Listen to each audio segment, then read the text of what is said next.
presenta Inco FNC Cutsa. Pronto, para su préstamo de hasta 500.000 pesos. Pronto, ¿tenés con qué? Seguro Americano, la medicina privada a otro nivel. Catunasí, Terminal Cuenca del Plata, terminal especializada de contenedores Puerto de Montevideo. Salus, orgullo de nuestra naturaleza. Casmu, afiliate por el 1444 o en casmu.com.uy. Casmu, estamos para cuidarte. Santander y su préstamo para pymes con garantía SIGA. SACEM, 70 años siendo protagonistas de las grandes obras de Uruguay. SWAT, consulta con especialistas sin demoras en Clínica del Estadio de SWAT. Plan inteligente de UTE. Hacé la prueba, entrá al simulador y pasate sin costo. UTE, la energía que nos une. Y Gobierno de Canelones, para el lanzamiento de su plan Hogar Sustentable.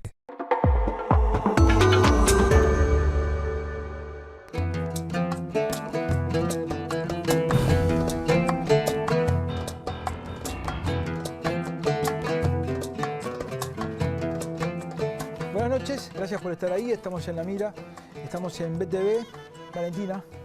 Hola, buenas noches para todos, ¿cómo están? Más adelante en el programa vamos a tener en tono de editorial lo que ha pasado en los últimos días con esta partida de este alijo de cocaína que apareció en España y que aparentemente habría salido de Uruguay. Pero ahora vamos a hablar con un hombre que nos olvidamos rápido a veces de las cosas, pero al principio de la pandemia, cuando todo era oscuridad,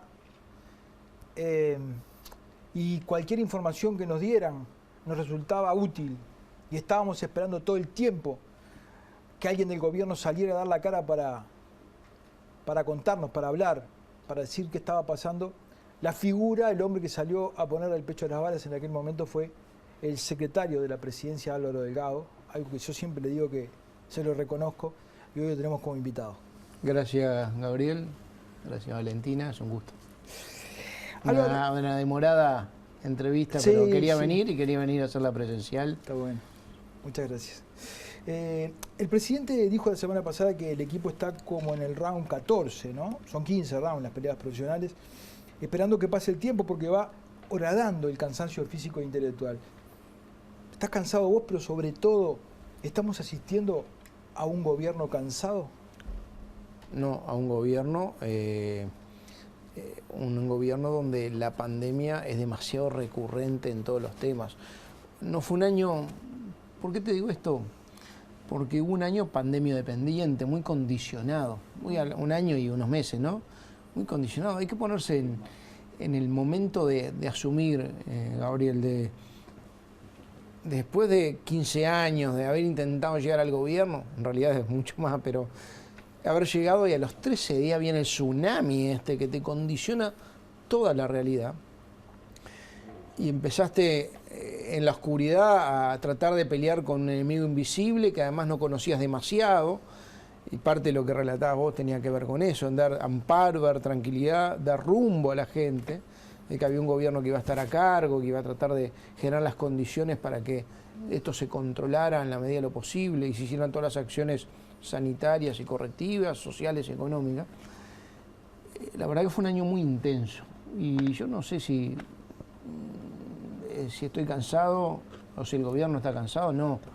Tenemos todas las ganas de que venga la pospandemia o el proceso de llegar a la orilla, por eso estamos tratando de llegar la mejor forma a la orilla para hacer despegar el Uruguay en la etapa que viene. Eso es como una adrenalina que tenemos, decir, vamos a llegar y vamos a llegar en mejores condiciones y queremos despegar de una vez por todas, pero el mientras tanto condiciona, obviamente condiciona. Tuvimos meses muy complicados, ¿no? Me acuerdo que el cansancio de diciembre, enero, la negociación de vacuna, todo eso fue un tema muy complejo. Los primeros meses fueron agotadores, de horas, de jornadas de 14, 15, 16 horas en la torre ejecutiva. Ahora decir que uno se va administrando también esto y sabiendo un poquito ya preventivamente cuáles son las acciones que tiene que tomar, las coordinaciones, los timbres que tiene que tocar. Y bueno, en realidad estamos esperanzados en que esta etapa tenga un proceso final. Nunca va a haber un final porque nada va a volver a ser igual, nada va a volver a ser igual, hay cosas que vinieron para quedarse, hay cuidados que vamos a tener y seguramente estamos hablando de una eventual tercera dosis o dosis de refuerzo, estamos viendo cuándo, estamos hablando de algunos grupos etarios que en Estados Unidos están investigando si hay que dárselo, estoy hablando de algunos de los más chicos, 12 años, y estamos hablando de la campaña del año que viene de vacunación, o sea, nada va a ser igual, pero sí, notoriamente el Uruguay de estos próximos meses va a ser diferente al Uruguay de los meses pasados. Sí, ¿no nombraste recién entre los meses que estabas diciendo que fueron muy agotadores a estos últimos meses, donde un día tras otro los resultados eran espantosos realmente, el número de muertos subía y subía y subía? En algún momento ahí en ese lapso de 2 meses, bueno, dijeron, ¿hay que repensar algo? Todo el tiempo, el monitoreo era permanente. Te mentiría si te dijera otra cosa, nadie acá era obstinado a decir, bueno, este es el camino al que elegimos y vamos por acá. Estamos monitoreando permanentemente cosas, obviamente asesorados, obviamente pedíamos asesoramiento, la decisión última del gobierno, empezando por el presidente de la República y todo el equipo, pero sí monitoreando todo el tiempo. Y fuimos corrigiendo algunas y fuimos ratificando otras decisiones. Recién hablabas de las vacunas, ¿no? Una vez hablando contigo me dijiste, estamos comprando pensando en que el año que viene, como ocurre con la de la gripe, y que la inmunización tiene un lapso, va a haber que dar seguramente va a haber que dar otra dosis, porque quizá el otro año siguiente capaz que también, ¿no? Pero distinto es pensar en que están advirtiendo, el otro día leímos acá un informe de la Universidad de Washington, que advertía que esto que están viviendo países como Uruguay, que está aplanándose, va a remontar por la aparición de la cepa Delta, ¿verdad? ¿Existe la posibilidad de que esa tercera dosis sea dada este año para combatir y evitar la Delta? La discusión de la tercera dosis fue anterior a la aparición de la Delta, Sí, ¿no? sí. Es un tema, ustedes saben que hemos sido muy consecuentes con las decisiones científicas sobre el tipo de vacuna, plataforma de la vacuna, en función de los grupos al que le dábamos cada una.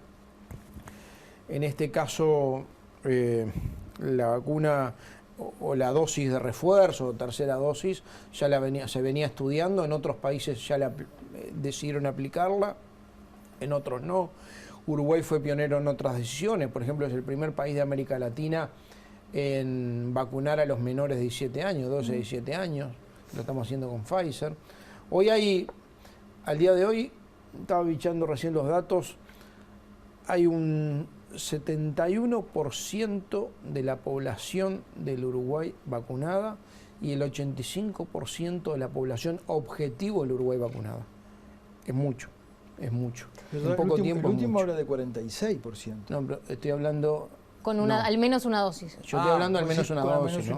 Hablé vacunada, con 2 dosis hay 46. 46 total. De la población objetivo, ¿no? Hoy el ministro Salinas habló de que para julio 50% de la población inmunizada. Hay que ver, y no sé cómo lo están viendo en el gobierno, con estos números, bueno, si es sostenible esta tendencia a la baja, si solo con esta vacunación, si estos números dan para de repente si entra o se detecta la cepa Delta, bueno, mantener un escenario a la baja. Yo cuando hablo, en realidad, te tengo que hacer una corrección. Hablo vacunada y en el sistema, o sea, que están agendadas para vacunarse, por eso te hablé de estos porcentajes, dentro del sistema de vacunación, por decir así, y en los próximos días vacunadas, con al menos una dosis. Es probable que sobre el 8 o el 9 de julio estemos llegando, según las proyecciones, estemos llegando a las 2 millones de uruguayos con 2 dosis. Recordemos que la población objetivo científicamente determinada era 2.750.000, todos a personas mayores de 18 años. Ahora se amplió de 12 a 17, con lo cual vamos a llegar a 3.150.000. Y la verdad que llegar a 2 millones con 2 dosis es un hito realmente importante. ¿Y cuánto demoraría en completar en 2.700.000? Y bueno, estamos vacunando un ritmo de entre 50 y 60 mil personas por día. Ahora ustedes habrán visto los anuncios que hicimos la semana pasada, que el gobierno hizo la semana pasada, en doble sentido, la llegada de Sinovac, 550.000 dosis que se compraron, llegaron el sábado. El viernes hicimos una conferencia de prensa también anunciando que había una donación del gobierno americano de vacunas de Pfizer. De las 14 millones que donan a América Latina, 500.000 le dan a Uruguay. Es un porcentaje importante en función de la población. Quisieron darle en Uruguay porque veían que había un sistema de vacunación muy robusto y muy eficiente y quisieron reforzar ese tema. ¿Esas se van a usar para esta campaña? Sí, sí, para esta campaña, porque además estamos viendo en cada caso aplicar las fechas de vencimiento, ¿no? Entonces van para esta campaña. No nos olvidemos que al día de hoy, entre las vacunas que compró Uruguay y las 500.000 donadas, en el año 2021 va a haber un suministro de 7,5 millones de vacunas, de dosis, que es un porcentaje realmente importante. La mayoría levemente es de Pfizer, después está de Sinovac y 100 y poquito mil de AstraZeneca. Vuelvo a tu pregunta sobre el tema Delta, Gabriel, porque me quedó sin contestar. Hay mucha discusión, es una cepa que se está evaluando, que se está viendo cómo evoluciona. Los datos primarios que tenemos es que las vacunas que tenemos en Uruguay cubren y generan inmunidad también contra esa variante. Los datos que tenemos también que es una variante más de mayor nivel de prevalencia o de contagio que la propia P1. A mí me preocupa mucho el tema del ingreso. Es más, una de las vías más posible de ingreso sea el tema de la frontera con Brasil. Brasil hoy es un epicentro de coronavirus muy complicado en el mundo. Es más, el otro día, yo creo que lo dije, pero inauguramos una especie de hospital de campaña que en realidad es centro COVID para refugiados. Está pasando que una cantidad de refugiados, en el marco de que Uruguay tiene un convenio con ACNUR, vienen por Brasil, atravesando Brasil, aunque no lo puedan creer. Uno tiende a pensar que hay otro tipo de cosa atrás, ¿no? Sin un peso, pero vienen de Venezuela, de Colombia y de Cuba, la mayoría atravesando Brasil y entra a Uruguay por la frontera seca. Obviamente, por fuera de la ciudad de Rivera hay una especie de paso de frontera del Ministerio de Defensa. ¿A qué ritmo están entrando? La otra vez me daban cifras de 600 personas, de a 5 por día, de a 6. ¿Se puede llegar a generar un asunto en sí mismo? Bueno, ¿qué es lo que estamos haciendo ahí? Todos los que ingresan, generalmente indocumentados, lo que hacen es, se ponen en estos centros de campaña que se inauguró el otro día. Antes era en otro lugar, pero ahora se va a hacer mucho más concentrado. Se hisopan, si dan positivo se hace la cuarentena ahí. Y además anunciamos algo que para mí es muy importante, que vamos a estar todos los positivos estudiándolo con un estudio genómico para ver si transmiten la cepa Delta, esta famosa cepa Delta. Esto, además de lo sanitario, te genera una situación social. Sí, sí, pero además, se le está dando asistencia alimentaria, asistencia sanitaria, y además el Ministerio del Interior, más allá de un protocolo que hay para refugiados que hizo el SINAE hace unos meses, el Ministerio del Interior salió a documentarlos para poder vacunarlos inmediatamente. Como nunca en las otras cepas, uno lee todos los informes científicos y en la cepa Delta todos incluyen destacado limitar el número de viajes, el ingreso de extranjeros. ¿Se va a tomar alguna medida más con Brasil? Sí, reforzar los pasos de frontera que se están reforzando. Este tipo de situación donde todos aquellos migrantes y que vienen además, ellos aducen la calidad de refugiados, se le está haciendo el estudio genómico. Las fronteras siguen cerradas. En países como Chile ingresó por el aeropuerto, por eso estaba también ese tema. Voy a eso porque esto es quizá lo más permeable, pero no es lo único, porque sé lo de Chile. Las fronteras siguen cerradas en Uruguay, se están dando excepciones, siempre con PCR negativo. El PCR negativo incluye esta variante, les quiero dar la tranquilidad. Y además, a los que viajaron ahora, ustedes habrán visto la nueva disposición de que además del PCR negativo, uruguayos o residentes, solo los que pueden entrar, se les va a hacer a los 7 días del PCR original un nuevo PCR en datos cruzados con migraciones. Una cosa es toda la estrategia del gobierno, con las vacunas, todo, y cómo resultó eso. Pero concretamente el concepto de libertad responsable fracasó como concepto. No, yo no estoy de acuerdo. Yo creo que no. Yo creo que no. Después vos veías la cantidad de fiestas clandestinas, la gente en la Rambla, la gente en la Rambla, Gabriel, sin nada. Gabriel, no veamos las excepciones, veamos la generalidad. Yo creo que en realidad lo que hubo también fue un agotamiento de la situación. Lo vivimos todos con nuestros familiares, con nuestros amigos. Mi hijo que a veces dice, me estoy perdiendo, tiene 20 años, el mejor año de mi vida. Y bueno, se le arruinó, se le condicionó todo un año especial. Yo creo que en general la gente cumplió, tomó conciencia. Hubo una percepción muy importante del riesgo al principio, donde el tema de quédate en casa y la libertad responsable funcionó, aunque no se la dijera, la gente se asustó.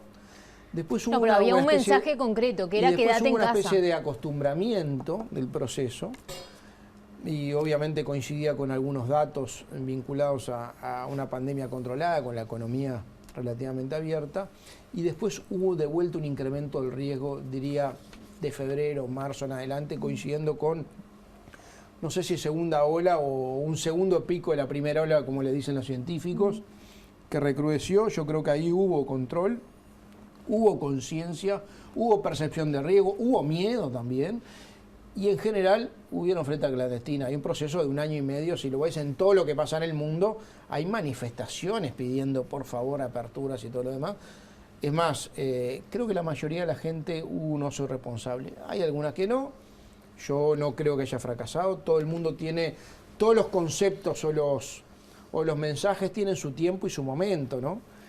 Ahora era un tema diciendo, vale la pena que incumplas una norma, que te regales no cuidándote cuando estamos tan cerca de tener una inmunidad de rebaño. ¿Vale la pena poner en riesgo tu familia, poner en riesgo tus seres queridos? ¿Cuántos conocemos gente que se agarró COVID y le fue bien, y se agarró COVID y le fue muy mal? Sí, pero ahí en el medio hubo como algunos mensajes del gobierno que seguía llevando a más movilidad, o tal vez reuniones del gobierno o aglomeraciones, o todos los periodistas alrededor de los jerarcas, etcétera, hicimos un proyecto de ley prohibiendo las aglomeraciones. Sí, y se hizo... es más, disuadiendo las aglomeraciones. Proyecto de ley. Y aún así, bueno, y se hicieron un artículo de la Constitución. Y aún así pasaban cosas. Que el Frente no lo votó.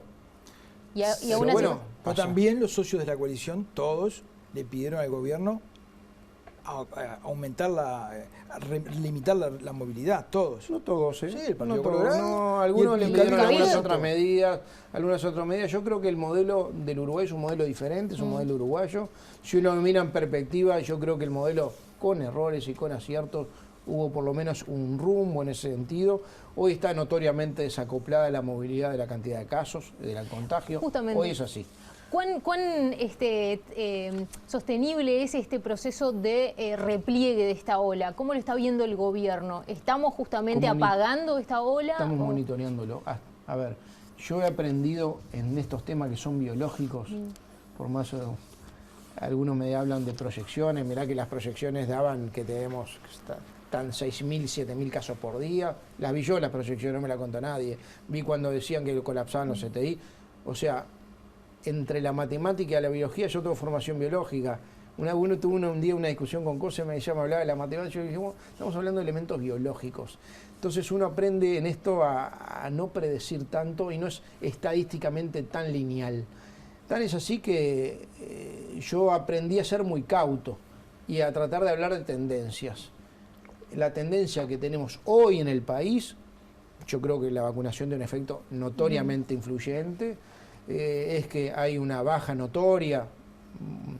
Ayer y hoy va a volver a bajar la cantidad de personas en CTI, van a los casos a tener una estabilidad que son casi 2.000 y pico un escalón por debajo de lo que estaban, también el número de fallecidos, y ojalá se confirme esa tendencia. Yo hablo de tendencias, creo para confirmar algún pronóstico esperaría algunos días más. Tenemos que ir a una tanda, pero antes quería hacerte una pregunta y a la vez comprometerte. ¿Por qué razón no se informa de cuántos de los muertos, de cuántos de los que están en CTI, y si fuera posible, de cuántos de los que se agarraron COVID pertenecen al primer quintil de la sociedad y cuántos al último? ¿Lo vemos ahora? Ahora. ¿Por qué? ¿Ahora o después de la tanda? Ahora. Yo creo que parte del estudio que estamos haciendo, esto es un dato muy interno, es estudiar un poquito el nivel Es muy difícil hablar de los fallecidos, la verdad no es agradable. Nos duele a todos, pero me parece que está bueno empezar a ver también el perfil de quienes fallecen, quienes se contagian, quienes están en CTI y quienes fallecen. Hay una cantidad de porcentaje importante que fallecen y no en el CTI. Exacto. También es un tema a investigar eso, ¿no? Sí, es como el 50% Bueno, más o menos. es un tema a investigar que a mí me hizo sonar algunas alarmas. Lo vamos a tener Pero ese dato. a mí me interesa, y se está trabajando en eso, también hacer un trabajo que tiene mucho más que ver con lo estadístico que con lo práctico, porque es para atrás, cuántas personas fallecen con COVID y cuántos por COVID, que tampoco es lo mismo. Pero no te vayas de acá. Hay un dato que se puede sacar con mucha facilidad y es cuántos eran de ACE y cuántos del sector privado. Ese dato, ¿por qué no se consigue con facilidad? No sé, pero posiblemente sea un dato muy fácil de conseguir. Nosotros tenemos un grupo ahora que está trabajando en ese tema y hay un profesor de facultad de medicina forense que está trabajando en ese tema porque es un buen dato estadístico para tomar algunas otras Si es fácil de decisiones. conseguir, ¿me lo conseguís? Con mucho gusto. Vamos a una tanda. Cuando lo tenga, con mucho gusto. Seguimos en la mira, estamos con el secretario de la Presidencia, Álvaro Delgado. Delegado, la semana pasada hubo una reunión de los líderes de la coalición, ahí se habló, se analizó algunos aspectos que van a ingresar en estas horas en la rendición de cuentas. Una de ellas fue el tema de los asentamientos, según vemos en una versión que publica hoy el diario El Observador. Después de eso salen algunos líderes de la coalición, por ejemplo Manini, diciendo vamos a pedir más recursos para los asentamientos. ¿Hay juego dentro de la coalición? ¿Hay espacio para el juego político dentro de la coalición? Porque parecería ser como que se pidió algo que en realidad ya estaba laudado. ¿Cómo fue ese proceso? No, se pidió un nuevo instrumento que es diferente, que se agrega a los demás. A ver, nadie va a pensar que con este fideicomiso soluciona los asentamientos. Nosotros vamos a ir en un proceso y acá hay un compromiso del presidente de la República de trabajar sobre los asentamientos y la relocalización. Había posibilidades de fondos presupuestales, en el medio una pandemia, con lo cual nos condiciona mucho el tema presupuestal, pero va a haber fondos de préstamos internacionales, ya sea el BID o la CAF, que aumentan el endeudamiento, pero que son posiblemente necesarios. Ustedes saben que en el presupuesto pasado hubo un artículo donde los bienes enajenables, los bienes prescindibles del Estado se podían enajenar con fondos fundamentalmente al programa de erradicación de asentamientos, y ahora se le agrega un fideicomiso para darle más instrumentos y para hacerlo más rápido el proceso de conseguir fondos para hacerlo. Acá hay un compromiso que está en el programa por el país, compromiso por el país de todos los partidos políticos de la oposición, y bueno, lo que hicimos fue ponerle un poco de acelerador. Pero ¿cuál es el objetivo respecto a asentamientos? Porque está erradicarlos trabajando. es como un No, pero a un ver, objetivo millonario. Nosotros lo que estamos haciendo es un mapeo general, lo está haciendo el Ministerio de Vivienda en conjunto con la Presidencia de la República y con varios organismos. Hay una comisión que hay un delegado de presidencia que la coordina en el Ministerio de Vivienda, donde vamos a ir viendo en el mapeo y tratando de ir definiendo cuáles son las prioridades sobre los asentamientos. Era clave los recursos, no hay erradicación de asentamientos sin recursos. ¿Hay una idea de qué montos se van a manejar? No, todavía no. El coronavirus no va a desaparecer, ya lo sabemos rápidamente, y va a seguir generando problemas sociales, ¿no? que le han generado al gobierno gastos. Hay polémicas, si fue mucho, poco, en fin. Se ha hablado de que la reactivación podría venir por el lado de la inversión privada. No hay todavía señales muy claras de eso, pero aunque las hubiera, ningún gobierno puede apostar a un factor para reactivar la economía. ¿Qué están viendo como el menú Yo creo que para va a la haber, reactivación económica? Estoy convencido que agosto, septiembre van a ser meses importantes en tener percepciones de que Uruguay empieza a reactivarse mucho más fuerte y a despegar.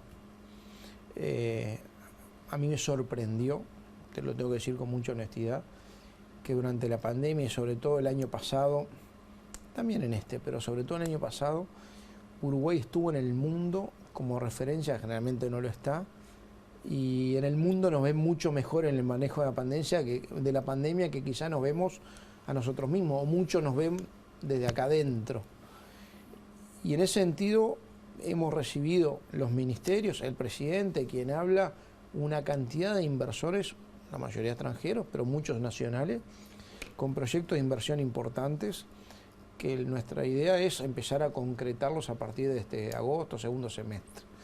Y también es notorio que el presidente habló de un impulso notorio a la actividad de obra pública, donde hay un mapeo entre este año y el que viene de una serie de iniciativas que se concreten, algunas que quedaron en los papeles del gobierno anterior, otras nuevas, muchas nuevas, y algunos proyectos importantes. Yo creo que el tema viene por la obra pública, pero además con un componente muy fuerte de la inversión privada. Si uno ve los indicadores de confianza en la economía, son todos positivos. La gente piensa que va a estar mejor, que el Uruguay va a estar mejor, que el clima de inversión es bueno.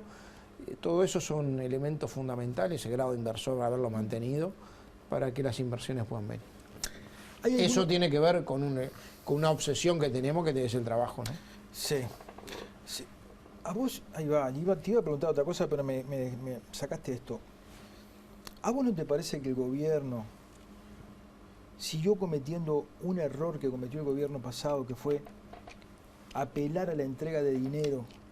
Yo no estoy en contra de entregarle dinero a los pobres, ojo, pero como única medida, y después te ocurre lo que pasa, que lo sacás de la pobreza porque le das plata, viene un ventarrón o un soplido y se caen, ¿verdad? Jornales solidarios.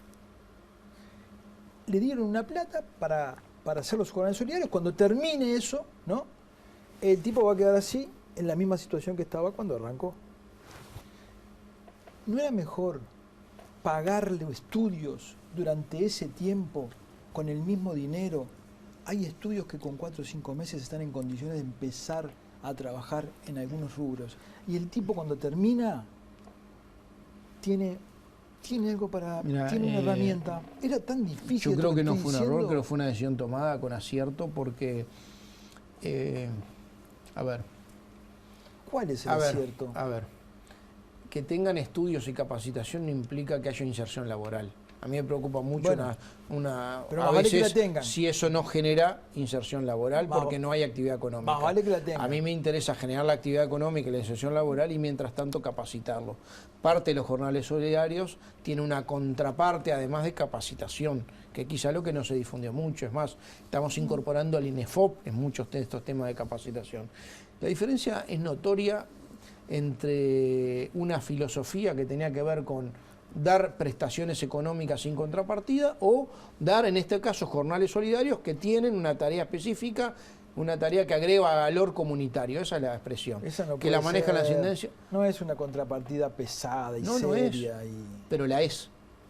Pero hay un compromiso y hay una voluntad. ¿Sabes por qué? Pues la gente le interesó.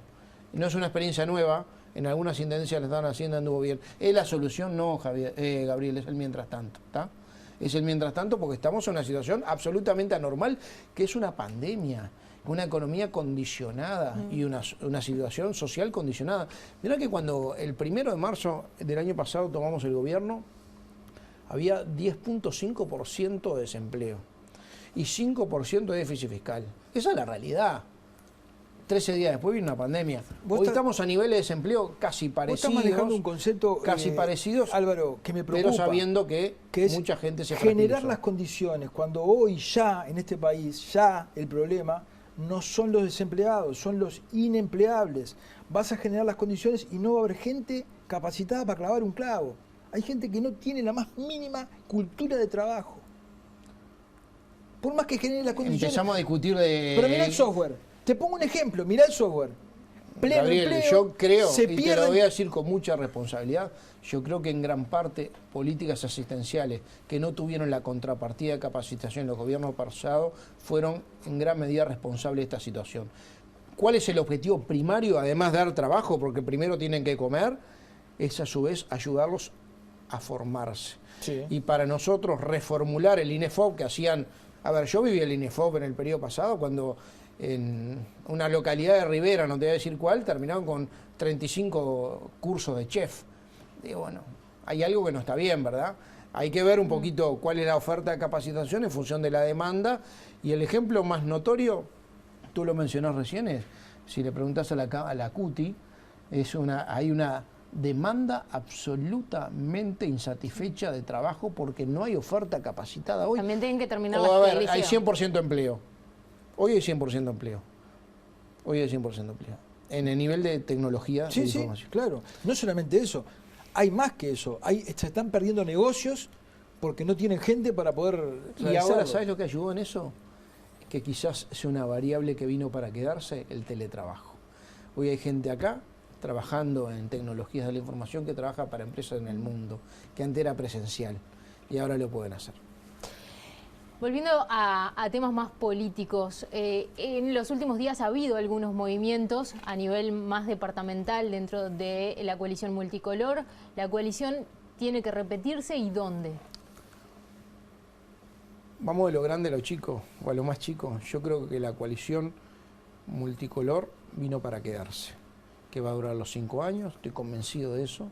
Que no se van a ir antes No, los socios. estoy convencido que es tan fuerte la responsabilidad que la gente puso, después de 15 años de gobierno del Frente Amplio, mayoría propia, a un grupo de partidos, liderado por el Partido Nacional y Luis Lacalle Pou, pero a un grupo de partidos decir, cambien y háganse cargo y hagan un buen gobierno, y te transmitió esa confianza y esa responsabilidad. Olvídate de la pandemia, que es un factor agregado, ¿no?, que condicionó, pero no cambió.